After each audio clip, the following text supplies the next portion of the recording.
It was early morning when the meeting took place on one of the bridges connecting West and East Berlin.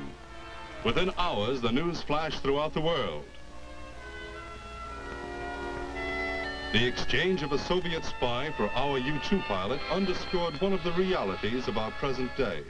There is an espionage war, fought on a dark and secretive battleground by trained professionals, as the Russian who we returned across the bridge in Berlin, Colonel Rudolf Ivanovich Abel. During his period in the United States as an active agent for the communist conspiracy, Colonel Abel operated under the cover of Emil Goldfuss, artist.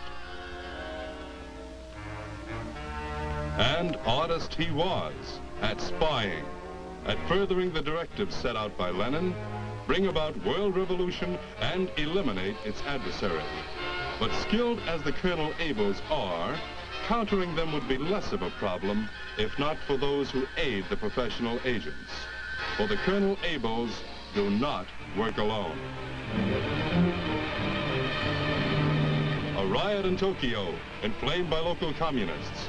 How quick the Colonel Abels are to make use of those who always see the world through red-colored glasses.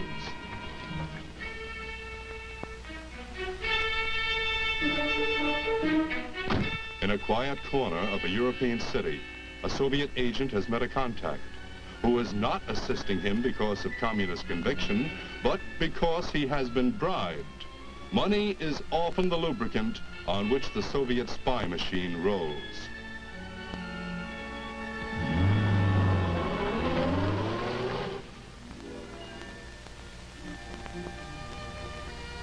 So, too, is the weakness of people who act in an intemperate fashion.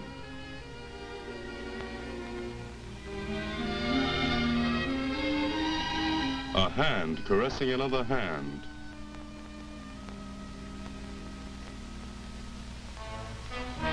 The focus of a hidden camera, and later on the subject of the picture may be the target of blackmail attempts on behalf of Soviet interests. A plane flying between two American cities. How tempting it is to talk too much to a stranger, especially when one is involved in some way with important technological and production secrets. The kind of information most of you people work with every day. Now, gentlemen, I want to emphasize again that the purpose of the security briefing which the DoD provides is not that you start seeing spies behind every bush these next few weeks. Now, all of you are cleared. And all of you, in one way or another, hold in your minds, all will be handling classified information. Information the operatives of the other side want to get their hands on. Now, should you, by mistake or any other reason, become involved in something that could be interpreted by the enemy as exploitable, report it at once to your nearest United States security officer. He'll be discreet. He's not interested in blackening your name or in ruining your career. Thank you for your time, gentlemen.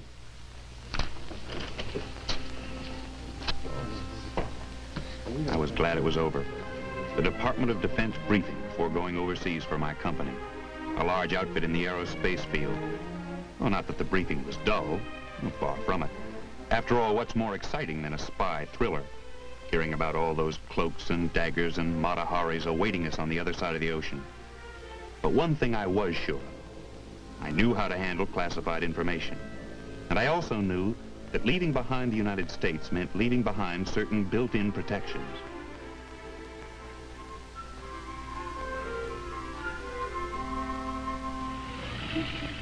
Local police to contact quickly, talk to in my own language. The immediate protection of United States agencies such as the Federal Bureau of Investigation. Close at hand and properly maintained security files and safes for classified documents would not always be available on my overseas trip. All these thoughts were running through my mind as I arrived home. Frankly, I had mixed emotions about the approaching trip to Europe. Well, I have the travel bug just like anybody else, but I would be separated from my wife and kids for almost a month.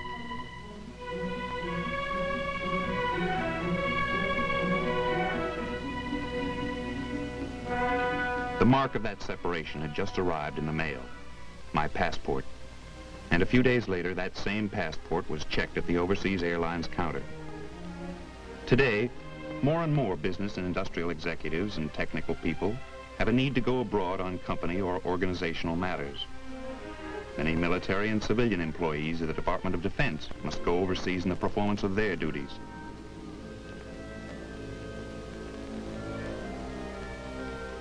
It was time to say goodbye to family and home and America for the next few weeks. I'd be a liar if I said security was on my mind during these moments, but I had taken the proper actions. In my bags were papers and blueprints, yes, but nothing classified. These I'd arranged for the company security office to mail on ahead to a United States military installation close to my destination.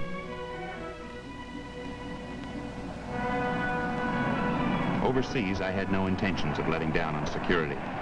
As my plane took off, I made this silent vow.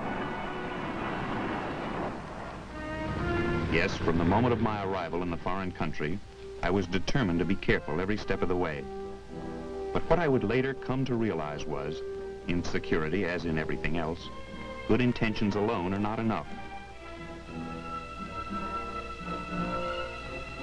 Things went smoothly at the start. Sure, things were not much like our suburban town back home, but I settled into the routine of the assignment fast enough.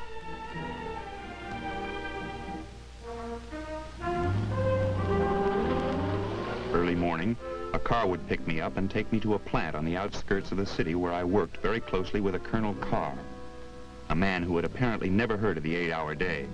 So you can understand, come the end of the working day, I was a mighty bushed man, but not too tired to react at what greeted me when I returned to my hotel room one night.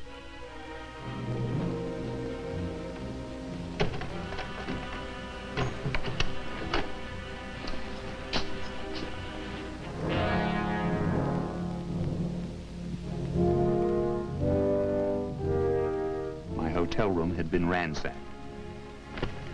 I was about to call the local police when I decided to phone somebody else first.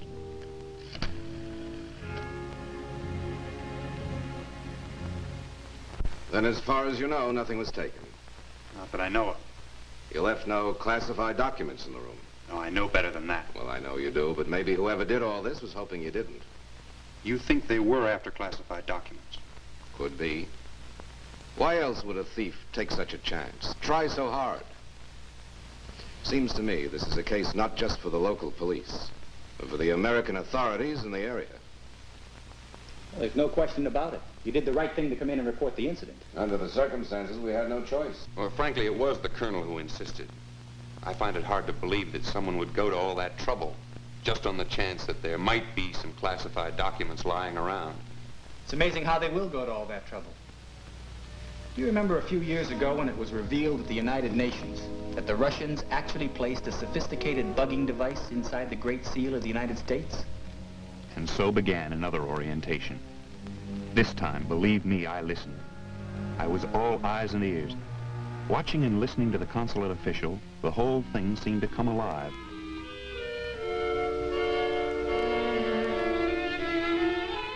At the UN, it was revealed for all to see. The wireless microphone device hidden by the Russians inside the Great Seal in the American ambassador's study in the Moscow embassy. I learned that a wireless microphone, such as the one placed in the seal's hidden cavity, can be smaller than an eraser on a pencil. These miniaturized devices are self-contained radio transmitters. Everything said in a bugged room can be tape recorded as far as a mile away without using any telltale wires. An enemy agent can be wired for sound with concealed microphones and recorders. Technological breakthroughs in miniaturization have made possible the development of these hard-to-detect devices. But quite possibly, the best of all is the simplest, the one at hand almost everywhere, the telephone. A trained hand can adjust the wiring inside the telephone in a matter of seconds, and your room is left with an effective bugging apparatus. It does not matter if the receiver is off the hook or on the hook. The listening device is operating, and only a telephone company technician or trained counterintelligence specialist can tell that the instrument has been bugged. In much the same way, a radio loudspeaker can be converted into a giant ear, passing along your conversations to hostile listeners. I soon found out that in the optical field there has been a similar technical breakthrough. Newly developed telescopic lenses make it possible to make a readable photograph of a newspaper page from a sizable distance away. Miniaturized cameras can easily be hidden while taking incriminating photographs.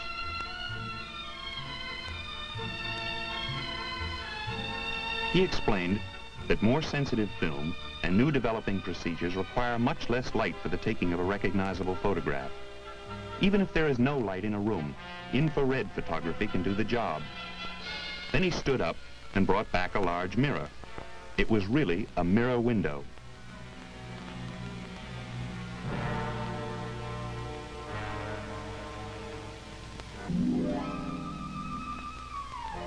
One moment, a window I could see through, then a mirror.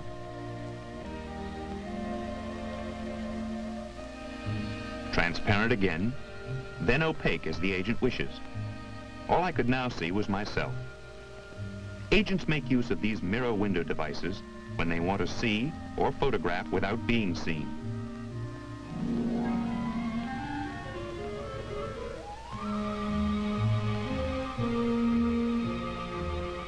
And a good strong lock on a door or safe makes little difference either.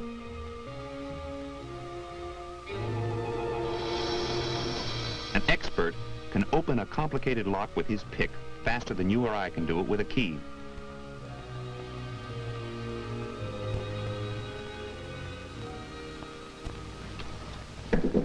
That's a grim picture you paint.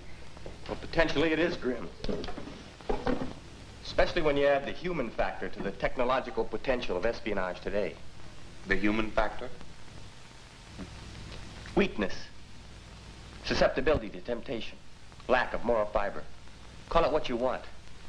But the enemy searches it out. And when he finds it, let me show you what I mean by giving you a little background in this article in today's newspaper. It's been officially reported as a resignation. It's nothing of the sort, of course. As it happened, he stayed in the same hotel as you, arriving a few months ago. He'd been working on his assignment for about 3 weeks when it happened. He didn't speak the language of the country, and a disagreement developed about the taxi fare. Neither could make the other understand. Just then, a young woman came out of the hotel. The driver seemed to know her.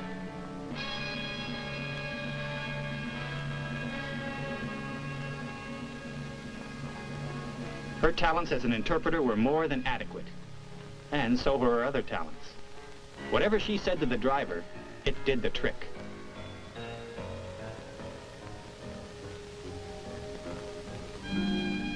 Anybody who can accomplish all this in the space of a few moments is worth some curiosity, which the official expressed.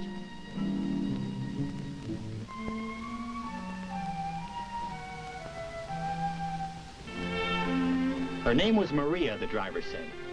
She was a dancer in a local cabaret.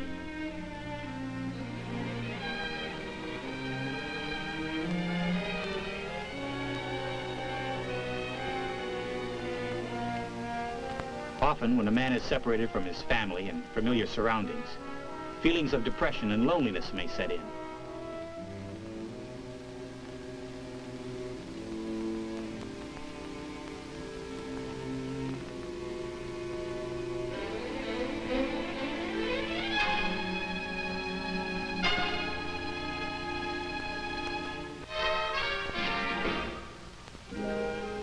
Writing a letter back home is no substitute for being home.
Waking up in a strange room, he felt a mixture of hangover and conscience. The first thing he wanted to do was to get out of there. But his hand was a little unsteady.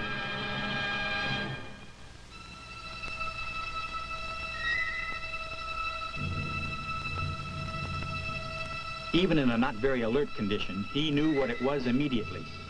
A device for picking up conversations such as his. No, he thought, it couldn't have happened to him. Not to him. So he didn't report the incident. Not till a few months later, that is, when he was contacted by a Russian espionage agent in his home country. The agent was very polite. He played him some tapes, showed the official some photographs, and said bygones would be bygones if certain NATO production defense information was made available. That's about all I can tell you, except that this man's career's been ruined. These people, those who want the kind of classified information that people like Colonel Carr and I carry around or know, they don't stop at anything, do they? That's it exactly. You show them any weakness and they'll exploit it for their own ends. Well, what can we do about it? Not much more I can tell you than you know already. Above all, it's a matter of common sense and tact. There aren't enemy spies and agents everywhere you go at every turn, of course not. But because espionage directed against you is a valid possibility, you have to be as security conscious overseas as much or more than you are at home. And that goes beyond observing all the regulations affecting the proper handling of classified papers and materials. It means security consciousness, every day, 24 hours a day. Use common sense. Suppose you're an American serviceman or civilian meeting an associate for the first time. Don't be embarrassed about asking for proper identification. Be cautious with all new acquaintances, especially if they seem to come into your life out of unexplained circumstances.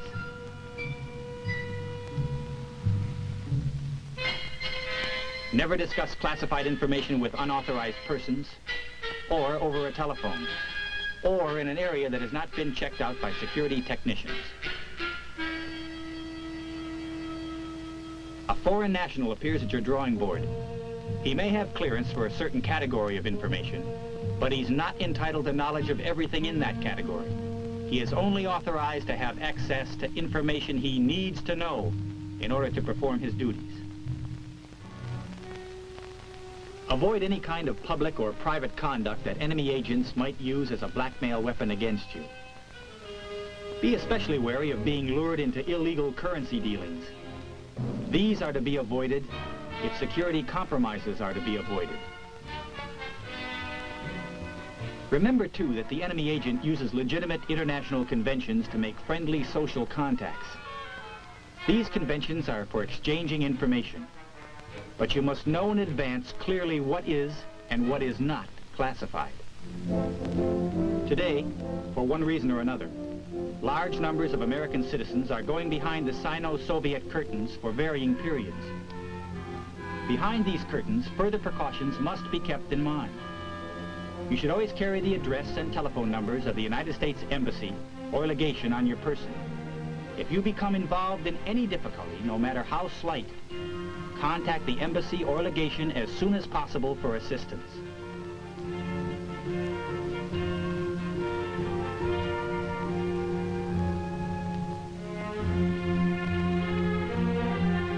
Always carry identification documents. Do not misrepresent yourself under any circumstances. Do not at any time take pictures of military parades, military personnel, or military installations. Taking photographs and making sketches can lead to complications for the traveler. Notes and diaries should not contain any military information or any statements that could be to the detriment of the United States. In general, note-taking should be avoided in public.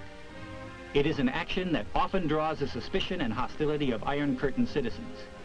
It may lead to an incident which the Soviet government will use for its own purposes. Always be alert for attempts to place documents or pictures in your hotel room or your automobile.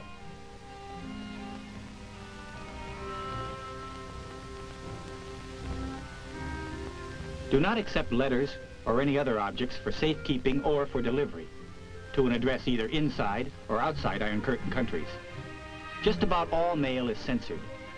Since usually you will not be able to read the contents, you may be giving Soviet or satellite authorities an opportunity to make embarrassing and compromising charges.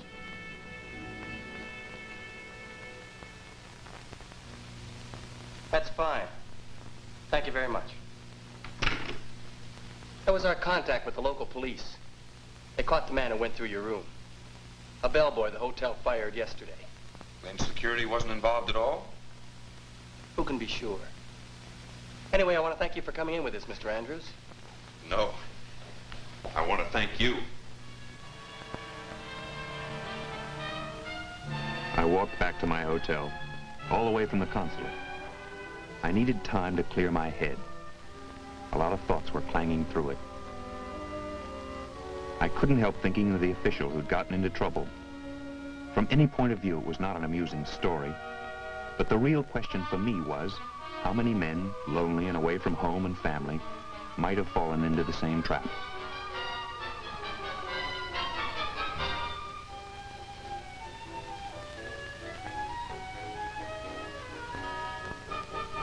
There was a lot of mail waiting for me. Some welcome letters and a tape recording. I breathed easier when I saw who'd sent it. My two kids. A little family newscast they'd sent me. And again, I couldn't help thinking how different it would be if I somehow had fallen into the same trap as the man whose picture was in the paper. Every time the mail would come, there would be fear. Every time I would come face to face with a stranger, there would be fear. A hand would reach out with a photograph, a recording, along with a softly voiced threat to let others see and hear them. What would I do then? What would you do then? It's a question I hope none of us ever has to answer. Later on, while I walked the streets of the foreign city, enjoying the sight and sound of something new and different, I worked out the answer for myself, and maybe for you. Overseas, I'd come to learn the best thing to do is act as at home, with a moral code. Keep your mouth shut, walk the straight path, and you'll stay out of trouble. It has to be that way, let's face it. Injustice to ourselves, injustice to our families, and injustice to our country.